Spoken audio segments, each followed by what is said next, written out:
Alrighty, so it is the last day and we're gonna be heading back pretty soon. But we met up with some of our new friends. As you can see, we got the cars lined up right here.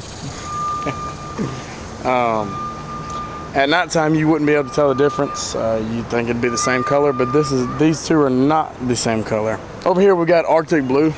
It is a beautiful, beautiful color. It's got a hint of blue in it. My car is Silver Ice Metallic. A lot of people get these two colors mixed up, but until you get them side by side,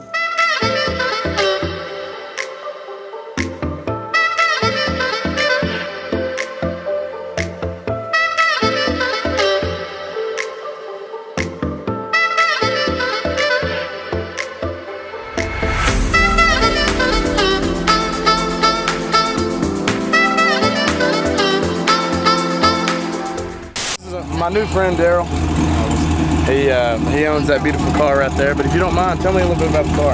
How many miles you have it? So I bought it with 1661 on it. Alrighty. Yeah, it had 1661 on it. I've had it about 2 months. Just absolutely love it.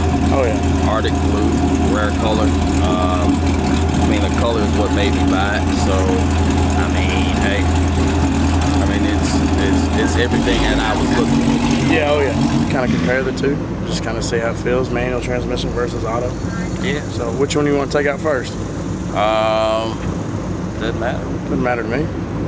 So yeah, we're gonna do a quick ride along and just kind of get his reaction to the 10-speed and get my reaction to the 6-speed. And ideally, you know, I hope this kind of helps out with some confusion, because I understand that when you generally look at these cars, you don't understand or know that there's two separate colors.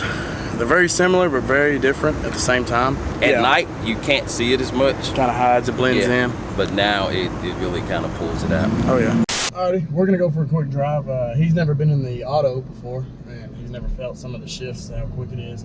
So I want to get his kind of reaction with that, and then we'll probably swap cars and go with that. Man, that's a beautiful back coming. It is nice. Stinger.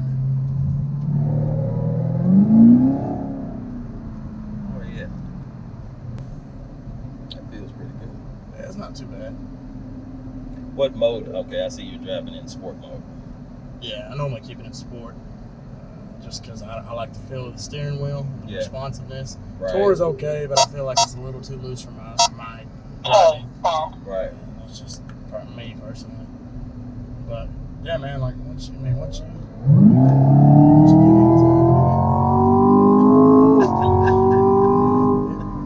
it, it's pretty instant. Yeah, it does. And then kick it over and listen to the clicks. Okay. Yeah, it's shifting down and bringing it back up. Gotcha. Oh yeah.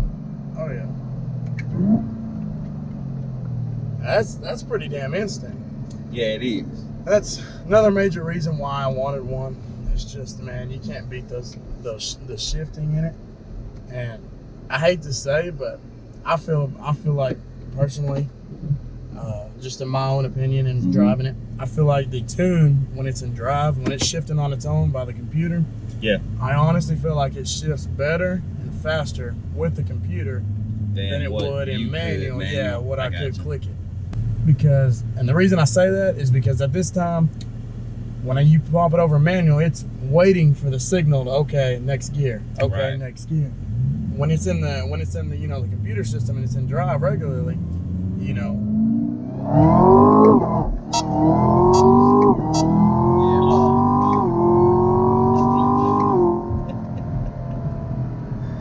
But you know. Right. So what I'm trying to say is it's sitting there waiting for that command, but when it's in the computer, it knows as soon as I hit this certain amount of RPM in my power band, I am going. That's where I can get the most efficiency and quicker shift and retain that power band throughout the gears. Especially with track control on. Oh, you know what I'm saying? Oh, yeah. Because it, you know, what I love is that traction control is not letting it lose itself at any point. You know, it's maintaining, I don't care how you floor it, it's maintaining the car. So that's another thing. I think GM did, you know, an excellent job in, man, just building these and putting them together. But like I said, this is the first time I've been in, you know, the 10-speed auto, and dude, How do you feel? Like coming from a manual owner? Oh, it's for real. Oh yeah. Oh yeah. Yeah, it's for real. Yeah, that 10-speed auto is for real. Overall, how do you feel about the shifts on this? Oh man, it's beautiful. I mean, it is on point. I mean, and it's not hard shifting. It's just fast and it's just on point. Yeah. So I mean, it's shifting so fast. For somebody who is not used to it, it's hard to keep up with the shifts. Yeah. You know, because it's walking through them so fast. So it's retaining that power band that, right. And I hate to say that I feel like a manual loses a little bit, just depending on if you're full throttle or not. Well, and then the manual is gonna lose based on whether you know how to drive or not. Yeah. You know. Yeah, manual. I mean, the driver the automatic is not losing because it's doing it for you. But you know, you got driver error. Yeah. That we'll probably see when we get in the manual. Oh yeah. But with that being said, man, we're gonna hop in his car and we'll bring y'all up to speed in just a second. As I get in here, I can already tell. Well, it's the first time I've been in a passenger seat of someone else's ZL1, so I appreciate that, by the way. Much less a manual. But from getting in here, though, I already noticed seatbelts are a little bit different with the coloring and everything. Yeah. But, I mean, other than that, it's pretty standard. I mean, it's almost very identical. I mean, just besides the transmission. So, I guess if you want, we'll roll with it.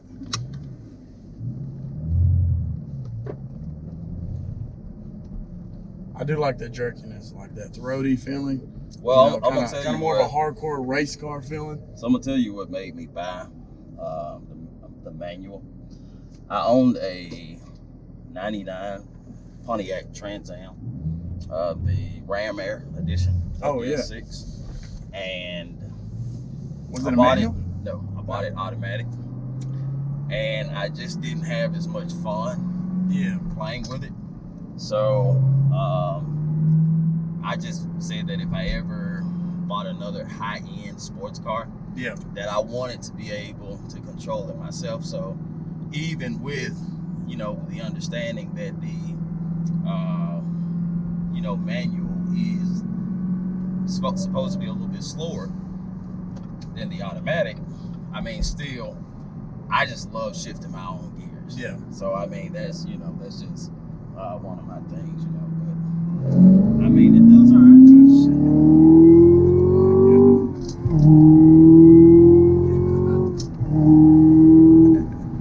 If I can throw you in the seat, man. Shit, that's the race car feeling. This one. I guess I understand where they're coming from now. You know. I mean, God, dude. I'm curious to know. I imagine the gearing's different in the rear end with the transmission. The 1 through 6 versus the.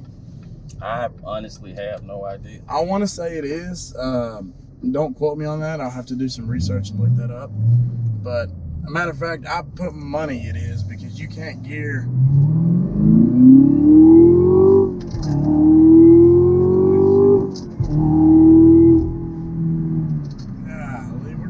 We're gonna get these next to each other on the Mexico, man.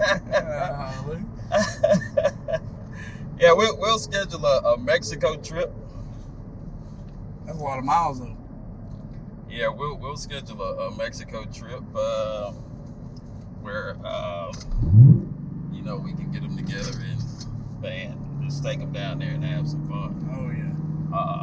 But quite frankly, dude, that's I guess I feel the hype now, because this is actually the first manual car that I've been in that has over 600 horse. That's still badass. It's always. Oh yeah. I'm telling you, man, this gives you that more along the lines of a race car feeling. Yeah, I mean, it's like I said, man, it's been absolutely everything that I absolutely imagined it could be, and then some. You know, so I love it. Like I said, now I mean, the 10-speed auto is a beautiful thing. Yeah. And I mean, I'm not definitely gonna not claim to be the best driver by any stretch with, you know, a manual. Yeah, oh yeah. But I just love the fact of being able to you know, control it myself. Oh, you know what I'm saying? So I know you can always do the manual mode on the auto, but at the end of the day, that's still not like you're shifting shifting it, you know. So right. You're making me want to get in the manual, man. Like I knew I'd want one. Oh, you got the tilt mirrors as well. Well, yours does the same thing too. You just got to go through the settings. I know. I need to play with my car a little more. Yeah, I mean, honest to God's truth, man, these things have so much tech that, I mean, you gotta actually damn near take a day just to familiarize yourself with them and just keep using them in order to, you know, just kind of figure them out. But dude, I really did appreciate it, man. Man, it's been great. Alrighty, so here we are. We just got done driving both cars and riding in each other's cars. Honestly, man, I'm pretty impressed with how much it throws you in the back of the seat with the manual, man. Yeah. Like that's the feeling that I really want. Yeah, both cars are like respectable in their own world. It's just different. I mean, when we were in both of them, I mean, it's just different. Now I do feel like the automatic is faster. I'll just go ahead and put that on record, saying that I do feel like it's faster. But at the same time, like I said, I mean, when I bought mine, it's just the feeling of, you know, being able to hold or, man, just slam those gears or however you want to do it. That was just one of the things that I wanted, you know, even though I understood it was faster. I mean, I really didn't buy the car to be a drag car, so, you know what I mean? Yeah. You got to just kind of take just your weekend car, have fun. Right. Oh, yeah. Right. So I hope y'all enjoyed learning a little bit about the two different colors, and honestly, I guess as you couldn't tell, the reactions. He's never been in an auto, and he's been in an auto before. He's never been in the 10-speed ZL1, and I've never been in the 6-speed ZL1. And I hope you could tell by our reactions, you know, that it was something new that each car brings to the table. Yeah. So. But with all that being said, man, it was a great pleasure hanging out with you. This is Camaro Fest, and, you know, we're going to come up to a wrap. I'm going to document how my car does going home. Drive safe, and we'll see you next time, man. All right, I'll look at you. Yes, sir.